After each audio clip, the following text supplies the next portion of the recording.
Simulan po natin ang pagdiriwang sa ngalan ng Ama at ng Anak at ng Espiritu Santo. Amen. Ang pagpapala ng ating Panginoong Jesucristo, ang pag-ibig ng Diyos Ama, at ang pagkikipagkaisa ng Espiritu Santo naway sumainyong lahat. At sumaiyo rin. Mga minamahal kong mga kapatid, hindi makikita ang pagsunod sa kalooban ng Diyos sa agad-agarang resulta o mga kagulat-gulat na pagbabago. Makikita ito sa pagtugon natin sa Diyos, bunsod ng ating pag-ibig sa Kanya. Kung magiging bukas tayo sa Kanya at sa Kanyang kagandahang loob, magiging instrumento tayo ng pagbabago. Taglay ang kababaang loob, maaari tayong maging mga aktibo at epektibong tagapagtayo ng kaharian ng Diyos. At upang tayo ay maging marapat gumanap sa banal na pagdiriwang, aminin po natin at pagsisihan ang ating mga pagkukulang at pagkakasala.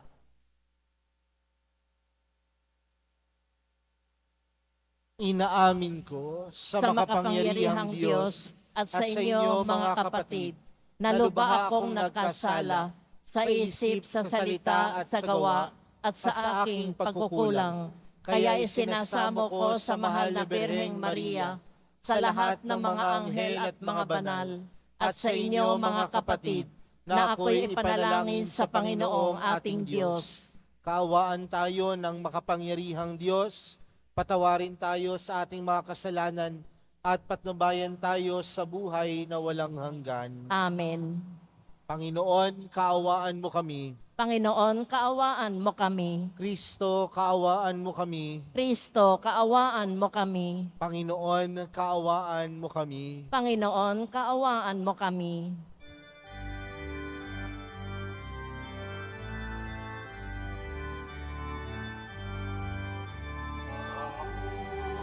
Sa Diyos, papuri sa Diyos, papuri sa Diyos na kahit taasan. At sa lupa'y kapayapaan, at sa lupa'y kapayapaan, sa mga taong inalulong kanya. Pinupuri ka namin, pinarangan ka namin, sinasamba ka namin, ipinapuputi ka namin, pinasasalamatan ka namin. Dahil sa lapila mo ang pinapurihan,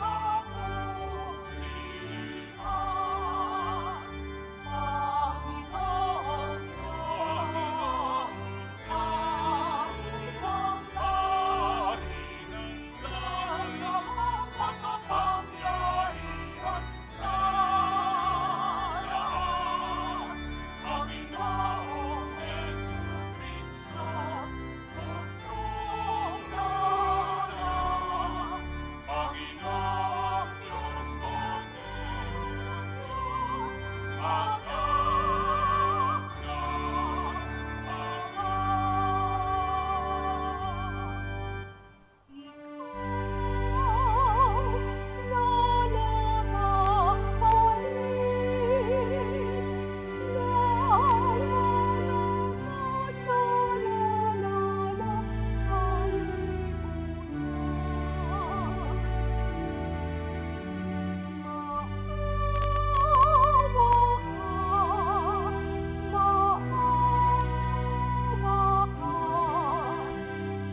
Manalangin tayo.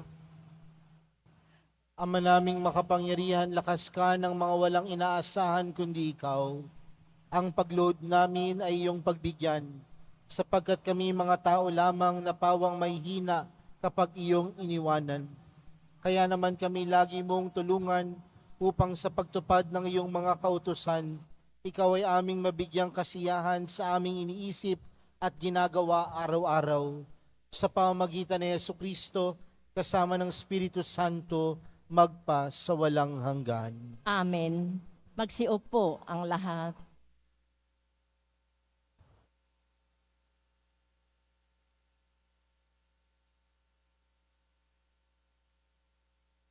Pagbasa mula sa aklat ni Propeta Ezekiel. Ito nga ang ipinasasabi ng Panginoon. Kukuha ako ng isang usbong ng sedro at aking iayos. Ang kukunin ko'y yaong pinakamura ng pinakamataas na sanga. Itatanim ko ito sa isang mataas na bundok, sa pinakamataas na bundok ng Israel, upang lumago at mamungang mabuti at maging isang kahanga-hangang sedro. Sa gayon, lahat ng uri ng mga ibon na may makapamumungad sa mga sanga nito. Kung magkagayon, malalaman ng lahat ng punong kahoy na mapabababa ko ang mataas na kahoy at maitataas ko yaong mababa. Na matutuyo ko ang sariwang kahoy at mapananariwa ko yaong tuyong punong kahoy. Akong Panginoon ang nagsasabi nito at ito'y gagawin ko. Ang salita ng Diyos. Salamat sa Diyos. Totoong kalugod-lugod ang magpasalamat sa Diyos. Totoong kalugod-lugod ang magpasalamat sa Diyos. Ang magpasalamat sa Panginoong Diyos ay mabuting bagay.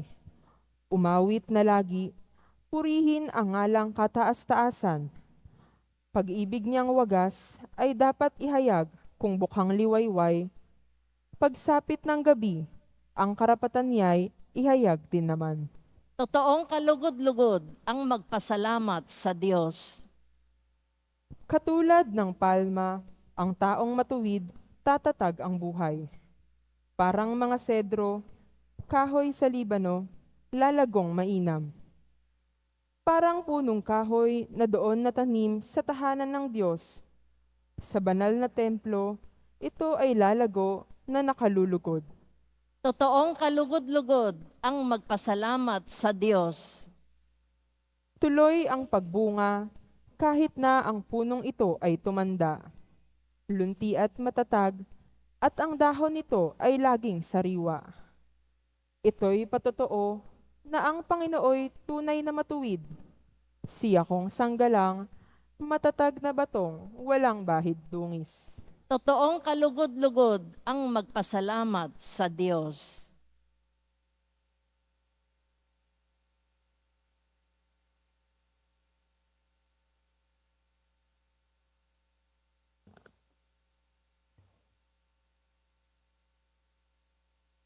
Pagbasa mula sa ikalawang sulat ni Apostol San Pablo sa mga taga-Korinto. Mga kapatid, laging malakas ang aking loob. Alam ko na habang tayo'y nasa tahanang ito, ang ating katawan, hindi mapasa sa atin ang tahanang galing sa Panginoon. Namumuhay ako ayon sa pananalig sa Diyos, hindi sa mga bagay na nakikita. Malakas nga ang loob kong iwan ang katawang ito na aking tinatahanan upang manirahan sa piling ng Panginoon.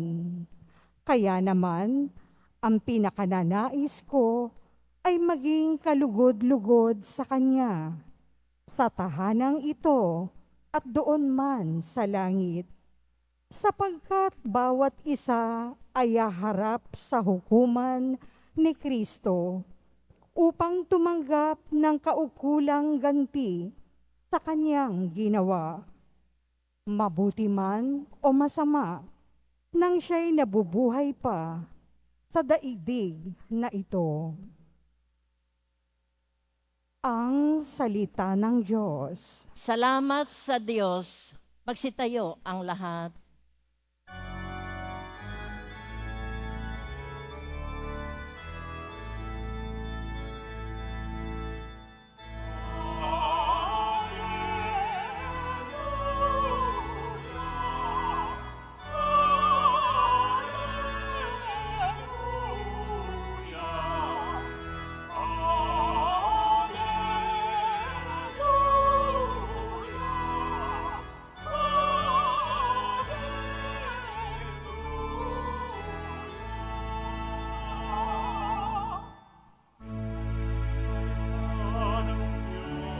Ang buto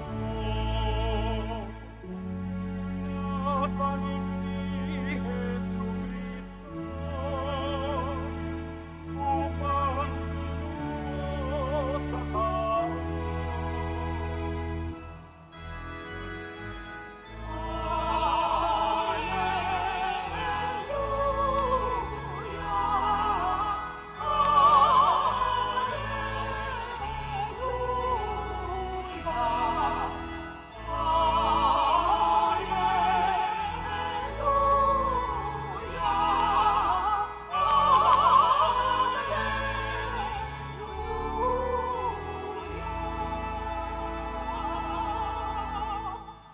Sumainyo ang Panginoon. At sumaiyo rin. Ang mabuting balita ng Panginoon ayon kay San Marcos. Papuri sa iyo, Panginoon. Noong panahong iyon, sinabi ni Jesus sa mga tao, ang paghahari ng Diyos ay maitutulad sa isang nag-aasig ng binhi sa kanyang bukid. Pagkatapos niyon, magpapatuloy siya sa kanyang pang-araw-araw na gawain, tutubo at lalago ang binhi nang hindi niya nalalaman kung paano. Ang lupa'y siyang nagpapasibol at nagpapabunga sa mga pananim. Usbong muna sa kauhay na pagkatapos ay mahihitik sa mga butil. Pagkahinog ng mga butil, agad itong ipagagapas sapagkat dapat ng anihin. Sa ano natin ihahambing ang paghahari ng Diyos? Sabi pa ni Jesus. Anong talinghaga ang gagamitin natin upang ilarawan ito? Tulad ito ng butil ng mustasa na siyang pinakamaliit sa lahat ng binhi. Kapag natanim na at lumago, ito'y nagiging pinakamalaki sa lahat ng puno ng gulay. Nagkakasanga ito ng malalabay, ano pat ang mga ibon ay nakapamumugad sa mga sanga nito.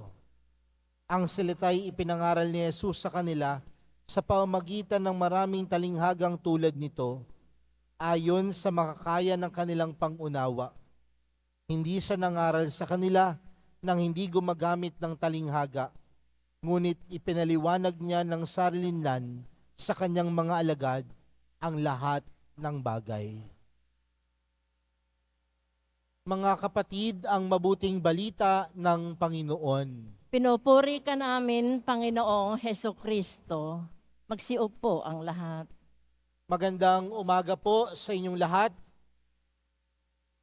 Pakibati nga ang katabi ng magandang umaga.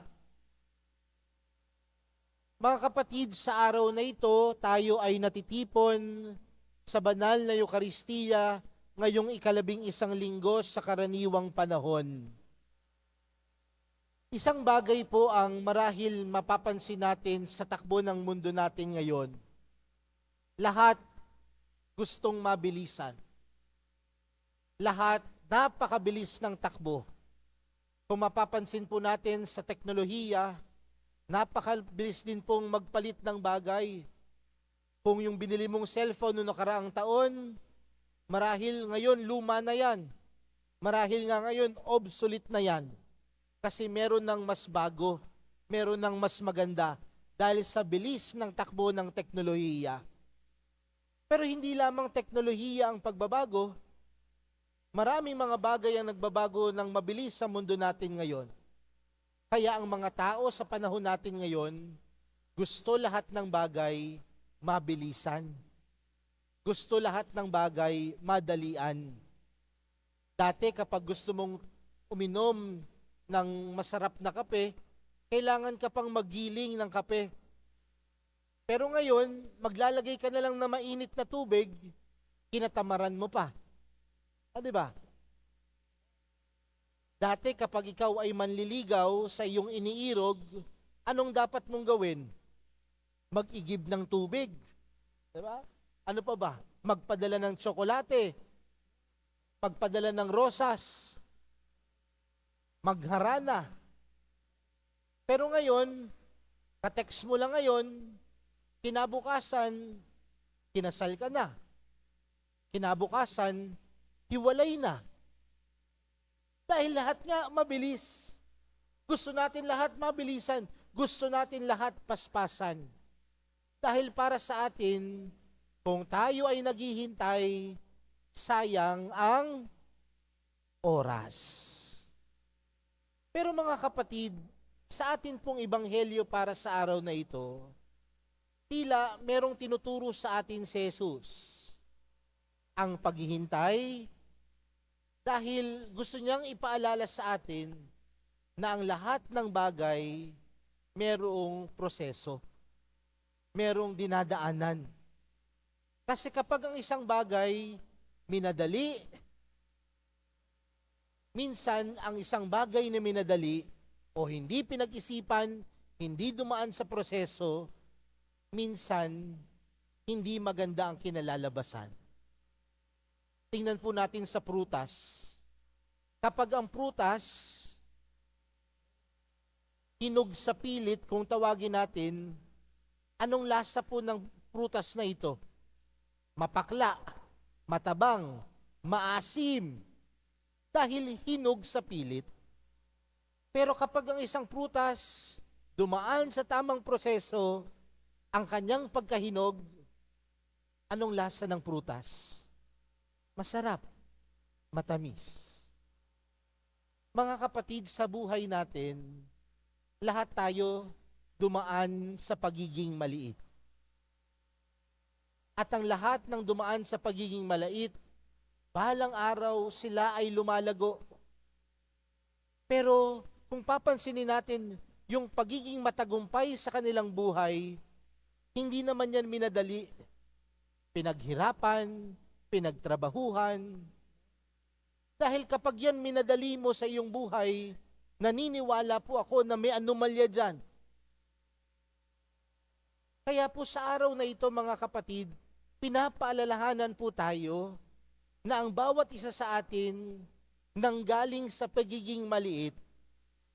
Matagumpay man ang iyong buhay sa mga oras na ito dahil nakukuha mo ang lahat ng bagay, pakitandaan na sa iyong buhay dumaan ka sa pagiging maliit.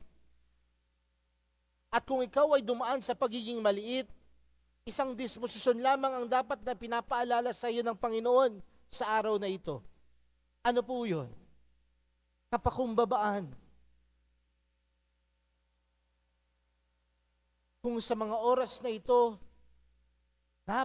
matagumpay mo sa buhay, huwag kang makalilimot na ikaw ay dumaan sa pagiging maliit. Huwag kang makalimot na ikaw ay dumaan sa pagiging isang butil ng binhi. Kasi minsan, aminin natin o hindi, may mga pagkakataon na matagumpay na tayo, nakuha na natin ang lahat, nakalimutan din natin magpakumbaba. Nakalimutan din nating bumalik sa pagiging maliit. Pero anong sabi sa atin ng Panginoon? Ang bawat isa sa atin ay parang butil ng mustasa na lumalago at lalago. Pero sa paglago natin, panawagan ko po sa inyong lahat mga kapatid, huwag makalimot na ikaw minsan sa iyong buhay naging butil, naging maliit.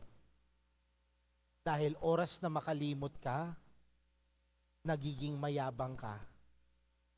At oras na maging mayabang ka, sa tingin mo, hindi mo na kailangan ng Diyos. Pero mga kapatid, sa araw na ito, anuman ang naabot mo sa buhay, anumang tagumpay na meron ka, pakitandaan na minsan sa iyong buhay, naging butil ka, naging maliit ka. Meron ho akong isang kwentong nabasa. Meron daw pong isang bata na magdiriwang ng kanyang kaarawan. At 10 po silang magkakapatid. At isang araw, sabi niya sa kanyang nanay, isang araw bago ang kanyang karawan, sabi niya sa kanyang nanay, "Nay, bukas po, birthday ko na. Ano pong handa natin?" Sabi nung nanay, wala tayong pera anak eh. Pero bukas kakain tayo sa restaurant. Pero tayong dalawa lang. Lalabas tayo kapag umalis na yung mga kapatid mo. Kaya umagang-umaga ng kanyang araw ng kaarawan, itong si Bunso nasa labas ng kanilang pintuan. At isa-isa niyang pinagmamasdan na umaalis yung kanyang mga kapatid. Kasi nga wala silang pera, hindi mapaghahandaan ng buong pamilya. Kaya nung wala na yung kanyang mga kapatid, lumapit siya sa kanyang nanay, sabi niya, "Nay, wala na sila. Pwede na tayong umalis." Yung nanay at si Bunso pumunta sa restaurant. Tinawag yung waiter at sabi sa waiter, "Pwede bang mag-order kami ng isang scoop ng chocolate ice cream? Samahan mo na din ng 2 kutsarita." Dumating yung ice cream at si nanay binuksan yung coin purse niya. At sa coin purse niya kinuha niya yung napakaliit na kandila. At inilagay doon sa ibabaw ng ice cream na tumutulo. At yung nanay umawit ng happy birthday sa kanyang anak. Lumuluha yung nanay, yung anak, tuwang-tuwa, galak na galak. Nung nabasa ko yung kwento na ito, sabi ko, para sa nanay, napakaliit nung kanyang ginawang sakripisyo. Pero dun sa anak, maituturing niyang napakalaki. Mga kapatid, sa buhay natin, huwag nang nating tingnan yung malaking kaya nating ibigay. Pagkos magsimula tayo sa maliit. At itong maliit na ito, balang araw, lalago, lalaki, at pwedeng magbigay tulong sa iba. Kaya mga kapatid, sa araw na ito, huwag kang makakalimot. Bumalik sa iyong nakaraan, tingnan ang iyong sarili, at alalahanin mo na kahit gaano ka naging matagumpay sa buhay mo na meron ka, dumating sa iyong punto na ikaw ay nagsimula sa pagiging butil, sa pagiging binhi, sa pagiging buto, sa pagiging maliit. Pangalawa, mga kapatid, ang bawat tagumpay na nakakamit natin sa ating buhay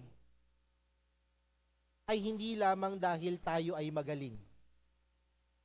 Hindi lang dahil ito'y pinaghirapan natin. Hindi lang dahil ito'y pinagsumikapan natin. Kundi ang bawat tagumpay na naabot natin sa ating buhay ay dahil sa biyaya ng Diyos. At yun po marahil huwag nating kakalimutan na kung anuman ang meron ka sa buhay na ito, anuman ang nagiging bunga ng iyong pagsusumikap, anuman ang iyong bunga ng pagsasakripisyo sa buhay, hindi lang dahil ikaw ay kumilos, kundi dahil ito ay nagmula sa biyaya ng Diyos. Everything that you have here on earth is not because of your own greatness, not because of your own goodness, but everything that you have here on earth comes from the grace of God.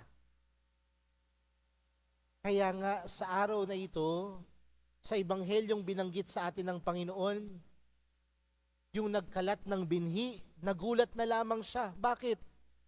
Paggising niya isang umaga, yung binhing kanyang kinalat, tumubo, namunga.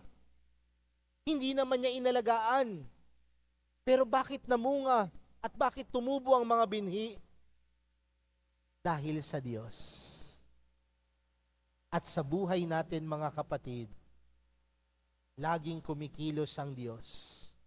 Hindi man tayo karapat-dapat, marami man tayong pagkukulang, marami man tayong limitasyon, pero ang Diyos laging kumikilos sa ating buhay.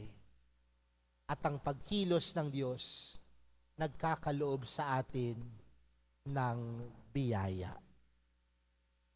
Kaya mamaya po, pag-uwi niyo po ng inyong tahanan, magandang tingnan yung mga bagay na meron ka.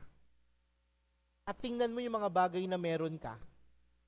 Pero wag mo sanang sabihin, nakuha ko to kasi pinagpaguran ko yan. Nakuha ko to kasi nagtrabaho ako. Nakuha ko to kasi nagsakripisyo ako. Pero tingnan mo ang lahat ng bagay dahil ang Diyos ay mabuti sa iyo. At kung ang Diyos ay mabuti sa iyo, lahat ng meron ka ay biyaya mula sa Diyos. Maliit man yan, biyaya yan mula sa Diyos. En grande man yan, biyaya yan mula sa Diyos. Dahil lahat ng meron tayo ay biyaya mula sa Diyos. Kaya mga kapatid, sa pagpapatuloy po ng ating banal na misa, para sa araw na ito, tingnan natin at imulat ang ating mga mata, ang ating mga sarili, ang ating mga puso, at makikita natin ang mga biyayang tinatanggap natin mula sa Diyos. At makikita lang natin ito kung marunong tayong bumalik sa pagiging maliit. Kaya sa pagpapatuloy po ng ating banal na misa, mga kapatid, inaanyayahan ko po kayo na makita ang biyaya ng Diyos sa iyong buhay. Maliit man ito, malaki man ito, lahat ng pagpapala, lahat ng grasya ay dahil ang Diyos, ang mahal na pong Jesus Nazareno, mabuti sa iyo. Amen. Magsitayo ang lahat.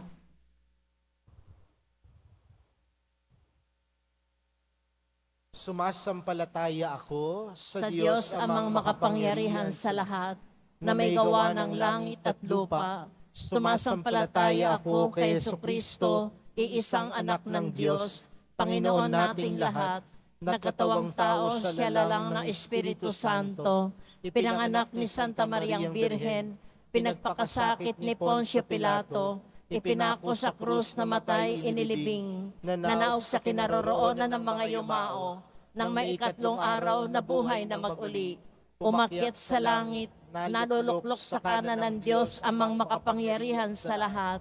Doon magmumulang paririto at hukom sa nangabubuhay at nangamatay na tao.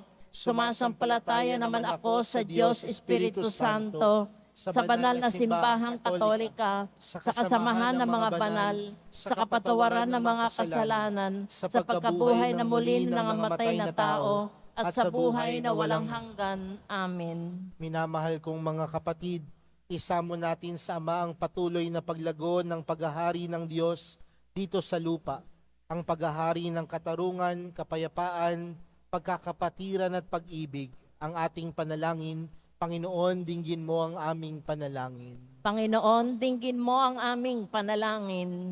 Patuloy nawang lumago ang simbahan, ang pamayanan ng Diyos, sa pangangaral at pagiging saksi sa pag-ibig ng Diyos sa lahat ng tao. Manalangin tayo. Panginoon, dinggin mo ang aming panalangin. Lagi nawang maging masigasig ang mga pinuno ng simbahan sa kanilang pagsisikap na maitanim ang salita ng Diyos sa puso at isipan ng mga tao. Manalangin tayo. Panginoon, dinggin mo ang aming panalangin.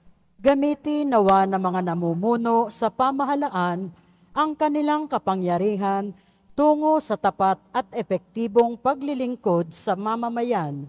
Manalangin tayo.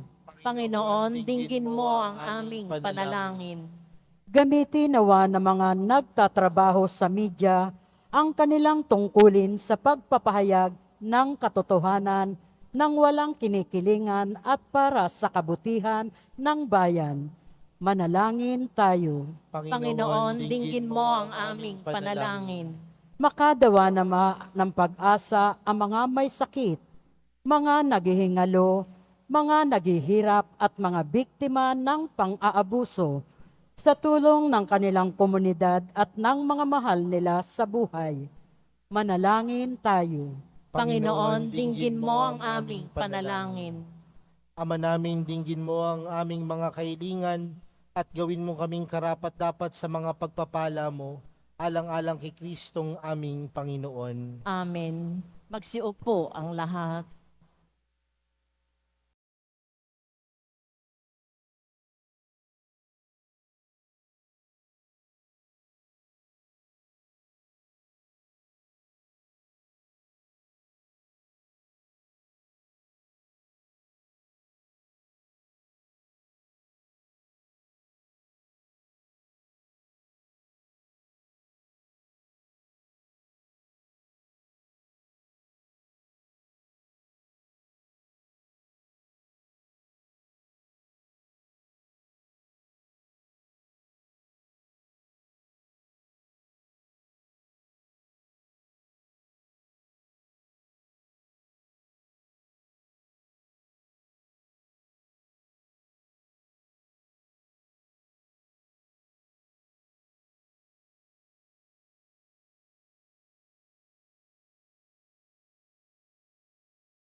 Manalangin po kayo mga kapatid upang ang paghahain natin ay kalugdan ng Diyos amang makapangyarihan.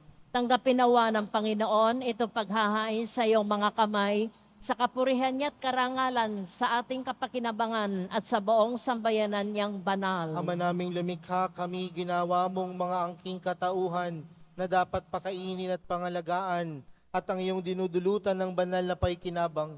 Ipagkaloob mong kami wag magkulang sa mga inuukol mo sa aming kapakanan sa pamamagitan ni Jesucristo kasama ng Espiritu Santo magpa sa walang hanggan. Amen. Sumainyo ang Panginoon. At sumaiyo rin. Itaas sa Diyos ang inyong puso at diwa. Itinaas na namin sa Panginoon. Pasalamatan natin ang Panginoong ating Diyos. Marapat na siya ay pasalamatan. Ama naming makapangyarihan, tunay ngang marapat na ikaw ay aming pasalamatan.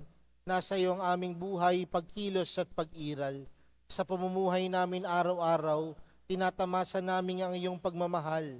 Sa pag-ibig mong ipinunla sa sangkatauhan, ang Espiritu Santo'y unang aning bigay, ng anak mong naglagak sa amin ng katiyakang nakalaang mabuhay kami sa piling mo kailanman.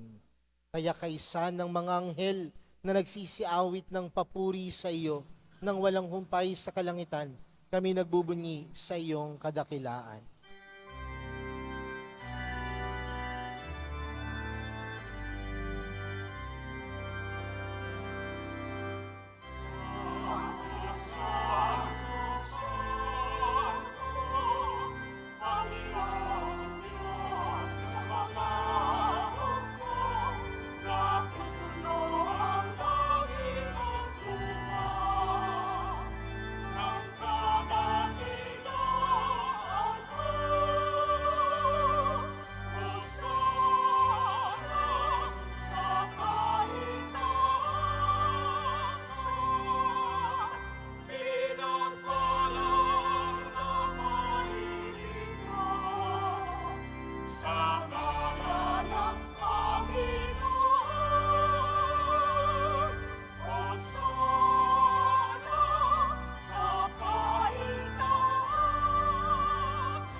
Magsiluhod ang lahat.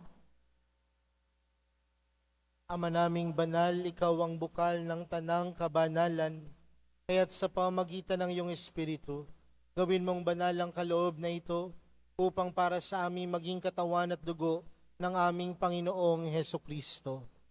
Bago niya pinagtiis ang kusang loob na maging handog, hinawakan niya ang tinapay, pinasalamatan kaniya, pinaghati-hati niya iyon, iniabot sa kanyang mga alagad at sinabi, tanggapin ninyong lahat ito at kanin. Ito ang aking katawan na ihahandog para sa inyo.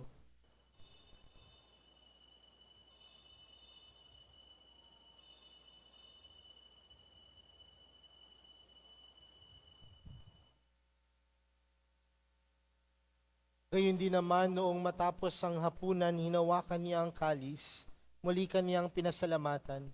Iniabot niya ang kalis sa kanyang mga alagad at sinabi, tanggapin ninyong lahat ito at inumin. Ito ang kalis ng aking dugo, ng bago at walang hanggang tipan. Ang aking dugo na ibubuhos para sa inyo at para sa lahat, sa ikapagpapatawad ng mga kasalanan. Gawin niyo ito sa pag-alala sa akin.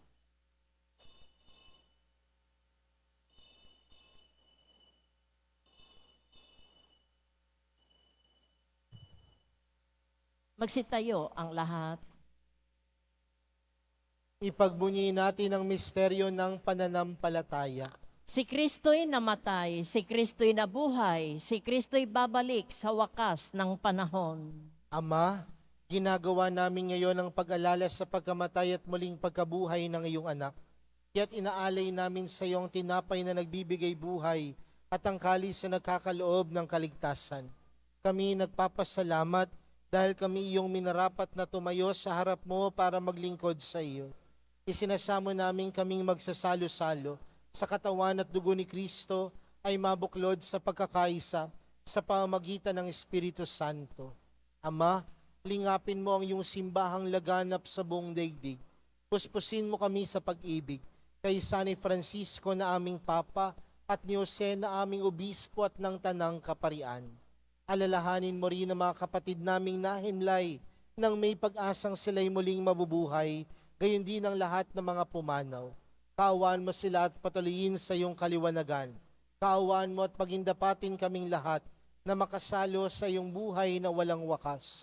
Kaysa ng mahal na Birheng Maria na ina ng Diyos, ng kabiyak ng puso niyang si San Jose, kaysa ng mga apostol at ng lahat ng mga banal, na namuhay dito sa daigdig ng kalugod-lugod sa iyo. May pagdiwang nawa namin ang pagpupuri sa ikararangal mo sa pamagitan ng iyong anak na aming Panginoong Hesukristo. Sa pamagitan ni Kristo, kasama niya at sa Kanya, ang lahat ng parangal at papuri ay sa iyo, Diyos amang makapangyarihan, kasama ng Espiritu Santo, magpa sa walang hanggan.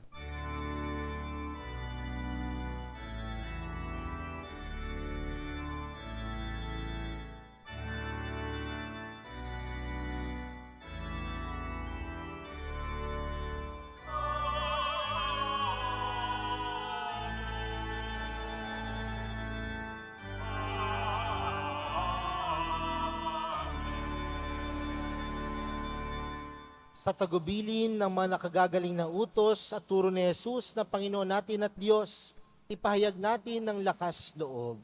Ama namin, sumasalangit ka, sambahin ang ngalan mo, mapasa amin ang kaharian mo, sundin ang loob mo dito sa lupa para ng sa langit. Bigyan mo kami ngayon ng aming kakanin sa araw-araw at patawarin mo kami sa aming mga sala para ng pagpapatawad namin sa nagkakasala sa amin at huwag mo kaming ipahintulot sa tukso at iadya mo kami sa lahat ng masama. Hinihiling namin kami adya sa lahat ng masama, pagkalooban ng kapayapaan araw-araw, iligtas sa kasalanan at ilayo sa lahat ng kapahamakan. Samantalang aming pinananabikan ang dakilang araw ng pagpapahayag ng tagapagligtas naming si Hesukristo. Sapagkat iyo ang kaharian at ang kapangyarihan at ang kapurihan magpakailanman. Amen. Panginoong Hesukristo, sinabi mo sa iyong mga apostol Kapayapaan ang iniwan ko sa inyo, ang aking kapayapaan ang ibinibigay ko sa inyo. Tunghayan mo ang aming pananampalataya at huwag ang aming pagkakasala. Pagkalooban mo kami ng kapayapaan at pagkakaisa ayon sa iyong kalooban, kasama ng Espiritu Santo, magpa sa walang hanggan. Amen. Ang kapayapaan ng Panginoon ay laging sumainyo. At sumaiyo rin. Magbigayan po kayo ng kapayapaan sa isa't isa. Kordero ng Diyos na nag-aalis ng mga kasalanan ng sanlibutan, maawa ka sa amin. Kordero ng Diyos na nag-aalis ng mga kasalanan ng sanlibutan, maawa ka sa amin. Kordero ng Diyos na nag-aalis ng mga kasalanan ng sanlibutan, ipagkaloob mo sa amin ang kapayapaan. Magsiluhod ang lahat.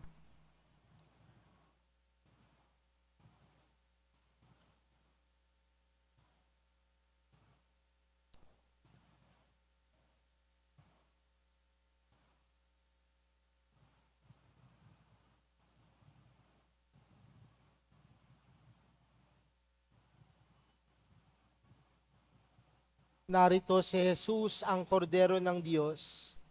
Siyang nag-aalis ng kasalanan ng sanlibutan.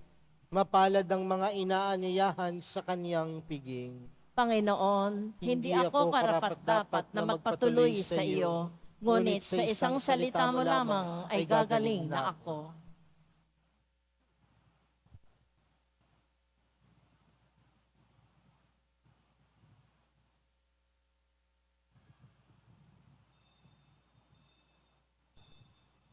Para sa lahat ng tatanggap ng banal na komunyon, sasagot po tayo ng amin pagkasabi ng pari o ng lay minister ng katawan ni Kristo at isubo agad sa bibig bago umalis sa harapan ng pari o lay minister. Sumunod po tayo.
Ama naming mapagmahal, ang pinagsaluhan naming banal na pakikinabang na nagpapahiwatig ng iyong pakikiisa sa tanang naritong nakikipagdiwang ay magdulot nawa ng pagkakaisa sa iyong sambayanan sa pamamagitan ni Jesucristo kasama ng Espiritu Santo magpa sa walang hanggan.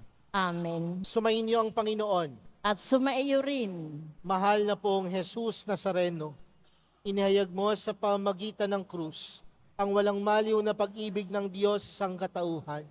Pakinggan mo ang kahilingan ng iyong angkan na nagsusumamo sa iyo. Makamtan nawa nila ang inyong katugunan at tanggapin ang kasagutan na may utang na loob na tinatanaw. Basbasan din po ninyo ang mga daladala nilang mga imahin at dasalan. Sa pamamagitan ng bendisyon na ito, naway maalala nila ang pangako nila noon sa binyag, na ikaw ay kanilang ibigin at paglilingkuran bilang Panginoon, magpa sa walang hanggan. Amen. At pagpalain po kayong lahat ng makapangyarihang Diyos, Ama, Anak, at ng Espiritu Santo. Amen. Humayo kayong taglayang kapayapaan ng poong Jesus Nazareno. Salamat sa Diyos.